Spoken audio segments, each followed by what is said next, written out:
আপনি কি বাংলা বাড়ি আবাস যোজনার নিজের পাকা বাড়ি থাকা সত্ত্বেও লাভ নিয়েছেন?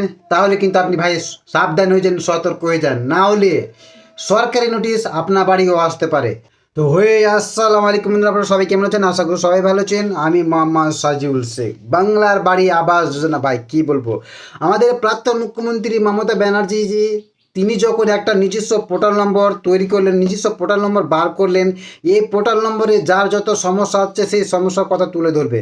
কিন্তু আমি যখন দেখলাম যে গ্রামে গ্রামে, প্রত্যেক গ্রামে গ্রামে যখন এই নম্বর ছড়িয়ে গেল, তখন সবাই সবাই এই নম্বরে বলছি যে আমার বাংলা বাড়ি আবাস যোজনার নাম লেখান, আমার বাড়ি পাকা নেই, আমার বাড়ি কাঁচা। নিজস্ব পাকা বাড়ি থাকা সত্ত্বেও সে নাম লিখেছে কি আমার বাড়ি কাঁচা, আমার নিজস্ব ঘর নেই। অনেকেই সে টাকা পেয়েছে, কিন্তু এখন বর্তমান মুখ্যমন্ত্রী আমাদের মাননীয় মুখ্যমন্ত্রী শুভেন্দু অধিকারীজি তিনি কিন্তু সে চালটা কিন্তু আর তিনি খেলতে দিচ্ছেন না। এখন যারা অ্যাকচুয়ালি পাওয়ার যোগ্য তাদেরকে বাংলা বাড়ি আবাস যোজনায় অন্তর্ভুক্ত করা হবে, বাকিদেরকে একদম ছেটে বিদায় করা হবে, তাদেরকে আর টাকা দেওয়া হবে না। কিন্তু এখন একটা প্রশ্ন থেকে যাচ্ছে যে যারা হাফ কিস্তি পেয়ে গেছে, অর্ধেক, মানে বাংলা বাড়ি আবাস যোজনার জন্য 1,20,000 টাকা সরকার দিচ্ছে। 1,20,000 টাকার মধ্যে যে অনেকে 60,000 টাকা 60,000 টাকা অলরেডি পেয়ে গেছে, বাকি থাকছে কত 60,000 টাকা। এবার 60,000 টাকা অনেক পেয়ে গেছে, অনেকে বাড়ি দিয়েছে, অনেকে বাড়ি দেয়নি। এবারকার সরকার এদেরকে নিয়ে ভেরিফিকেশন করছে, আর ভেরিফিকেশন করবেও যাদের যাদের যাদের অ্যাকাউন্টে অলরেডি 60,000 টাকা করে ঢুকে গেছে তাদেরকে সরকার ভেরিফিকেশন করবে।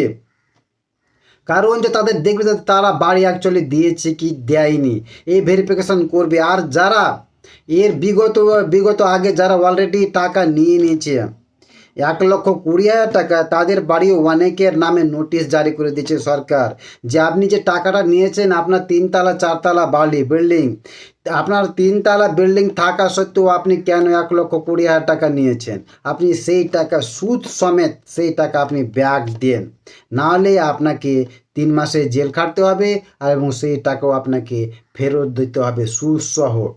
আপনি এবার ভাবুন আপনি কী করেছেন। আপনি যদি সত্যি টাকা নিয়ে থাকেন তাহলে আপনার কিন্তু ভাই মাথার উপর কাল বৈশাখের একটা ঝড় আসতে যাচ্ছে।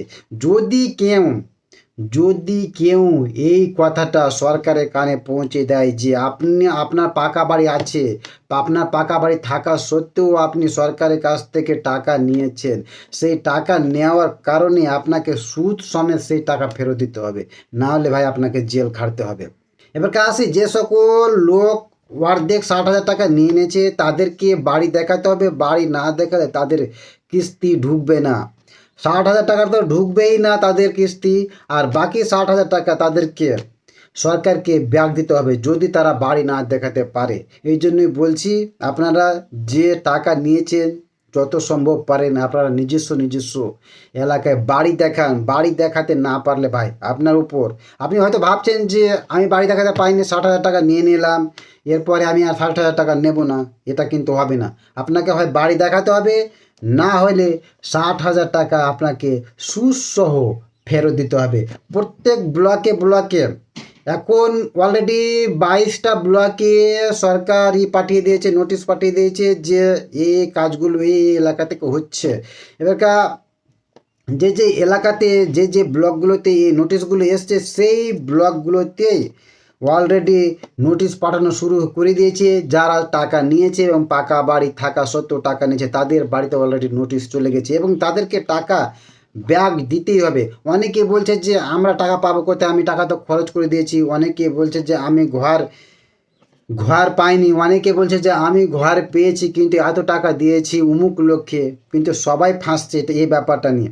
তো আপনাদেরকে বলছি যে যদি আপনারা এরকম কন্ডিশন আপনার থেকে থাকে তাহলে আপনি ভাই সতর্ক হয়ে যান, সাবধান হয়ে যান, নাহলে আপনার মাথার উপর একটা কাল বৈশাখীর ঝড় আসতে যাচ্ছে। তো বন্ধুরা বেশি কথা বলবো না, এইটুকু বলবো, যদি আপনার এই কথাগুলো একটু ভালো হয়ে থাকে তাহলে বন্ধুরা প্লিজ আমার ফেসবুক চ্যানেলটাকে ফলো করে একটা লাইক কমেন্ট এবং একটা শেয়ার করে দিবেন। তো ধন্যবাদ আপনাদেরকে।